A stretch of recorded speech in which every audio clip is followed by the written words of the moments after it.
berbicara tentang konstitusi, pasti di pikiran pertama kita yaitu pemerintah dengan peraturannya. Secara sederhana memang iya, konstitusi adalah aturan dasar tertinggi bagi negara untuk mengatur warga negara atau menyelenggarakan sebuah negara. Nah, konstitusi sendiri itu ada untuk bagaimana membentuk sebuah negara dan juga bagaimana kekuasaan itu dibagi di antara pemerintahan dan juga serta hak-hak manusia dan rakyatnya diatur di sana. Konstitusi itu hadir sebagai pedoman tertinggi setiap negara untuk mengatur bagaimana jalannya sebuah negara dan juga mengatur bagaimana rakyatnya harus bersikap. Di Indonesia sendiri, konstitusi itu berupa Undang-Undang Dasar Negara 1945 atau UUD 1945 sebagai pedoman tertinggi dari negara Indonesia. Fungsi konstitusi di sini yaitu pertama sebagai pembatasan kekuasaan bagi pemerintah agar bertindak sebagaimana pemerintah berjalan. Nah, yang kedua yaitu menjamin hak-hak warga negara agar sesuai dengan hak-hak asasi manusia. Dan yang ketiga menjadi pedoman penyelenggaraan sebuah negara agar negara menjadi terarah. Tanpa konstitusi, pasti sebuah negara akan hancur, berjalan tidak sesuai dengan arah yang diinginkan. Nah, jika kita berbicara saat ini, memang sebuah negara memang sudah bagus, berlandaskan sebagai UUD 1945, memang sudah bagus gitu. Tetapi secara implementasinya masih banyak pelanggaran konstitusi yang ada. Pertama, lembaga budaya hukum di Indonesia itu lemah. Nah, kesadaran hukum bukan sekedar hadir saja, tapi kesadaran hukum itu harus dipahami gitu, benar-benar diresap supaya pelanggaran konstitusi bisa diminimalisir. Kedua, kepentingan politik yang sering mendominasi prinsip konstitusional. Dalam praktiknya, ketatanegaraan tidak jarang keputusan-keputusan politik itu lebih dipengaruhi oleh kepentingan politik gitu. Yang pada akhirnya aturan bisa ditafsirkan secara lentur demi kepentingan kekuasaan saja. Ketiga, penyalahgunaan kekuasaan sebagai pemenuhan kepentingan politik saja. Nah, konstitusi pada dasarnya adalah sebuah peraturan yang hadir untuk membatasi kekuasaan, tapi kadang kekuasaan itu hadir untuk memenuhi kepentingan politiknya sendiri, sehingga itu menyalahi aturan dasar sendiri dari konstitusi. Keempat, konflik antara hukum dan kekuasaan. Konstitusi ada untuk mengatur segala sesuatu agar sesuai hukumnya. Jika hukum dan kekuasaan saling bertentangan, maka yang terjadi adalah pelanggaran konstitusi. Kekuasaan hadir untuk menyelewengkan hukum, sehingga hukum dapat diselewengkan menjadi pelanggaran konstitusi. Kami, bangsa Indonesia. Pada masa awal kemerdekaan, Indonesia dipimpin oleh Presiden Soekarno sebagai pemimpin tertinggi di Indonesia. Sistem tata negara di Indonesia pada saat itu berubah-ubah. Yang pertama pada demokrasi yang biasa, lalu berubah kepada demokrasi liberal, dan terakhir pada demokrasi terpimpin. Pada masa demokrasi terpimpin ini, banyak sekali pelanggaran konstitusi yang dilakukan oleh Soekarno. Yang pertama, pada dekret Presiden Juli 1959, pembubaran konstituante. Pembubaran konstituante ini dibubarkan secara sepihak oleh Presiden Soekarno tanpa lembaga yang sah. Padahal, terdapat lembaga perwakilan yang bisa untuk menolong Presiden untuk membubarkan atau menggantikan isi dari konstituante ini. Yang kedua, yakni pembubaran hasil pemilu DPR 1955 pada tahun 1960. Hal ini sangat mencelakai konstitusi yang dimana suara masyarakat tidak lagi diakui dan DPR digantikan oleh DPR gotong royong yang dipimpin atau ditunjuk oleh Soekarno itu sendiri. Hal ini membuat DPR tidak lagi independensi, membuat keputusannya sendiri dengan lobby para DPR gotong royong ini. Dan yang terakhir, penetapan Presiden secara tetap pada TAP MPRS 1963, yang dimana isi dari TAP MPRS adalah menetapkan Presiden secara seumur hidup. Hal ini ditetapkan oleh Presiden Soekarno sendiri.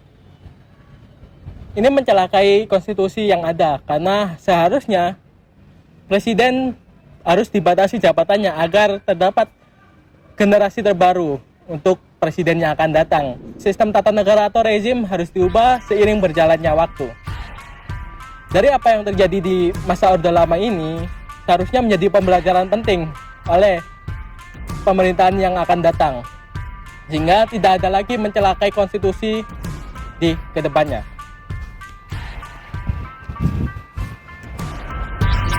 Bawa pesan ini ke persekutuan.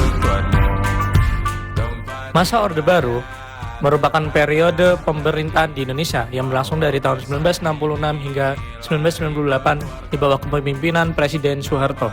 Masa ini muncul berakhirnya periode Orde Lama dengan tujuan untuk menciptakan stabilitas politik, keamanan, dan pembangunan ekonomi nasional. Pemerintahan Orde Baru menekankan pada stabilitas nasional, pertumbuhan ekonomi, serta penerapan demokrasi Pancasila sebagai sistem politik negara. Dalam praktiknya, pemerintahan memiliki peran yang sangat dominan dalam mengatur kehidupan politik, ekonomi, maupun sosial masyarakat. Meskipun pada masa ini, Indonesia mengalami perkembangan ekonomi yang cukup pesat dan pembangunan infrastruktur yang luas, dalam praktik penyelenggaraan negara juga muncul berbagai kritik terkait pembatasan politik, sentralisasi kekuasaan, serta praktik korupsi, kolusi, dan nepotisme. Permasalahan yang ada pada masa Orde Baru, yakni sentralisasi kekuasaan pemerintah. Kekuasaan pemerintah sangat terpusat pada presiden dan pemerintah pusat. Banyak kebijakan politik maupun pembangunan ditentukan oleh pemerintah pusat tanpa melibatkan kebijakan politik maupun masyarakat pemerintah daerah. Hal ini menyebabkan terbatasnya ruang demokrasi serta berkurangnya kontrol terhadap kekuasaan negara. Lembaga legislatif dan lembaga politik lainnya cenderung memiliki peran yang terbatas dalam mengawasi jalannya pemerintahan. Seharusnya dalam sistem negara demokrasi, kekuasaan perlu dibagi secara seimbang antara lembaga eksekutif, legislatif, dan yudikatif.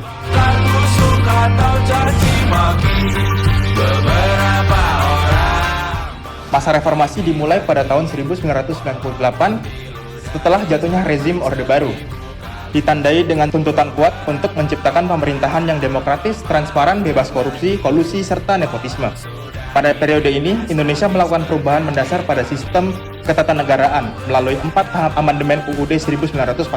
Amandemen ini bertujuan untuk membatasi kekuasaan eksekutif, memperkuat kedudukan lembaga legislatif dan yudikatif, serta memberikan jaminan yang lebih tegas terhadap hak asasi manusia. Meskipun sistem ini sudah diperbaiki secara konstitusional, dalam praktiknya sendiri, masih bermunculan berbagai tantangan dan tindakan yang dinilai masih menyimpang dari semangat konstitusi hasil amandemen, terutama terkait integritas hukum dan kedaulatan rakyat. Untuk pelanggaran di masa reformasi, ada proses legislasi yang mengabaikan partisipasi publik yang bermakna. Jadi di sini mereka itu menyimpang dari prinsip kedaulatan rakyat dan negara hukum. Pasca amandemen, pasal 1 ayat 2 dan pasal 1 ayat 3 UUD 1945 menegaskan Indonesia adalah negara hukum. Dalam beberapa tahun terakhir, pembentukan beberapa undang-undang strategis seperti metode Omnibus Law itu sering dinilai dilakukan secara terburu-buru dan tertutup. Hal ini sangat mengabaikan hak masyarakat untuk didengar, dipertimbangkan pendapatnya, dan juga mendapatkan penjelasan kenapa hal itu bisa dibentuk, yang merupakan esensi dari partisipasi publik dalam negara demokrasi. Dan hal itu juga mengancam hak konstitusional warga negara. Pembuatan regulasi yang minim, transparansi, berpotensi menghasilkan pasal-pasal yang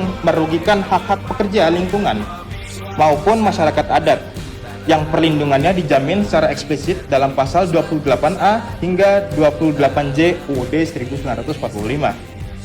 Seharusnya proses legislasi itu harus transparan dan partisipatif, sesuai dengan prinsip demokrasi dan regulasi turunan mengenai pembentukan peraturan perundang-undangan. DPR dan pemerintah harus melibatkan masyarakat secara bermakna sejak tahap perencanaan hingga pengesahan. Pelanggaran lain yang dilakukan adalah pelemahan independensi lembaga penegak hukum dan anti korupsi. Hal ini mencederai amanat penyelenggaraan negara yang bersih. Hal ini melemahkan prinsip check and balance. Dalam sistem presidensial, pasca amandemen, penegakan hukum harus terbebas dari pengaruh berkuasa maupun upaya pelemahan wewenang penyadapan. Status pegawai lembaga independen berdampak pada melemahnya kontrol terhadap penyelenggara negara yang bertentangan dengan cita-cita negara hukum di pasal 1 ayat 3 UUD 1945. Seharusnya lembaga-lembaga negara di independen harus dijaga kemandiriannya agar hal ini berfungsi pengawasan dan penegakan hukum itu berjalan sangat efektif. Lembaga anti korupsi dan peradilan harus bebas dari intervensi kekuasaan eksekutif maupun legislatif. Hal ini juga bisa didukung dengan penguatan regulasi yang mendukung dan bukan melemahkan. Alih-alih direvisi untuk dibatasi ruang geraknya, hal ini harusnya lembaga penegak hukum itu harusnya memberikan dukungan penuh secara konstitusional untuk mengawasi dan menindak penyalahgunaan wewenang di segala kelemahan ini.